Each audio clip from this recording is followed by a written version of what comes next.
I just wanted to hop on here real quick. Last night I was working with my new Create template, and I had some old black and white cane that I made a stripe sheet, and it was very sticky, and it very soft sticky clay.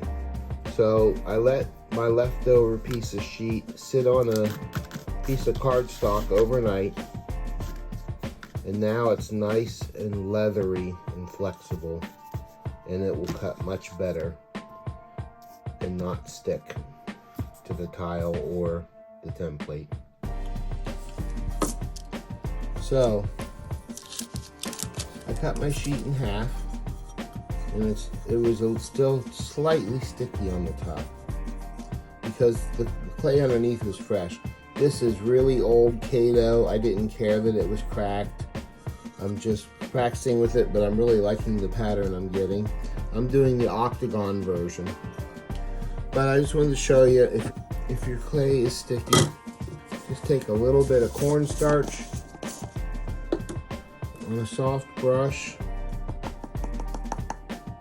and just do a few stripes. You don't have to cover the whole thing.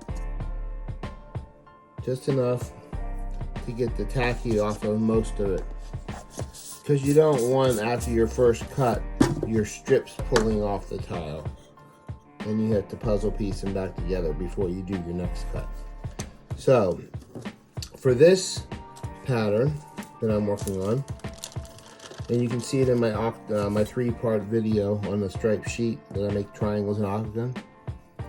I'm using the 120 angle, and you line it up with the stripes going this way. If you line it up this way on the L and make your cuts, then you turn it with the L the other way, and you make your cuts the other way, then those diamonds will create this pattern. If you do it this way and start with the stripes going this way and do the same thing, your pattern will be the triangle pattern. Just another quick thing with octagons. There's a definite way you have to put them back. You can see here, there's 2 stripes that are pointing towards the middle. That would be the next one. And you can see here the pattern next to it is the center of the octagon. And even though this is really random on this particular pattern and like fractured looking, you can still see where the octagon fits together properly. And then this one shows the stripes coming together. There's another point of an octagon, not this way, this way, to give you that spiral looking part of the center of the octagon. And you figure out quite quickly how to puzzle piece these together. And I should have enough out of this. This was only this big. When you use a quarter cut on the lines, doing every line, you get most use out of your clay sheet and a pattern that's the size for jewelry. I'll show you what I got done later. So that's the size sheet I started with. This is the scrap I had left over after assembling all my pieces. I'm going to take this. I burnished it lightly just to hold it together. And I'm going to slide a piece of cardstock under it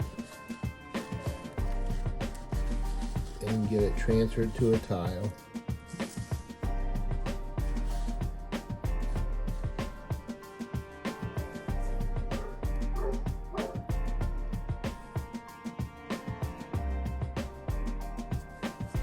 Now I'm going to make sure it's all together nicely, pressed to the tile, and then I'm going to burnish it with patty paper.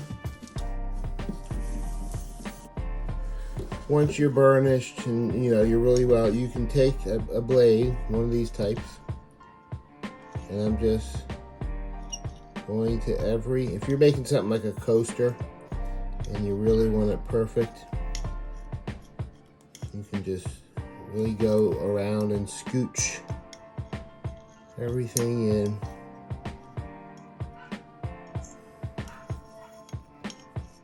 Now I could cut the other sheet for filling the holes, but I'm going to make some earrings out of this.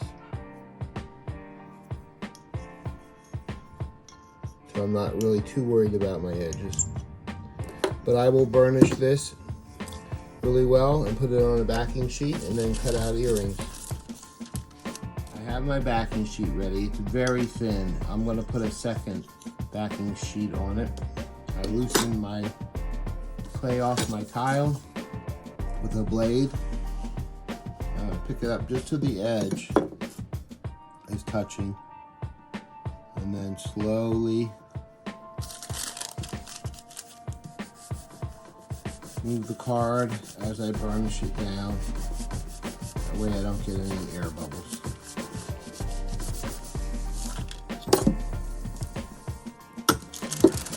Let me get this excess cut off of here. Having it on a thin backing sheet will help you burnish it and really get it,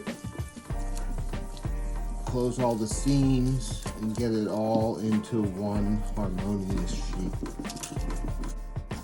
Another thing you can do if you're burnishing and you're getting a few areas where the seams aren't closing, just release it from your tile and that will help your clay move better, because the tension of it being stuck to a tile can help prevent the surface from being all melded together.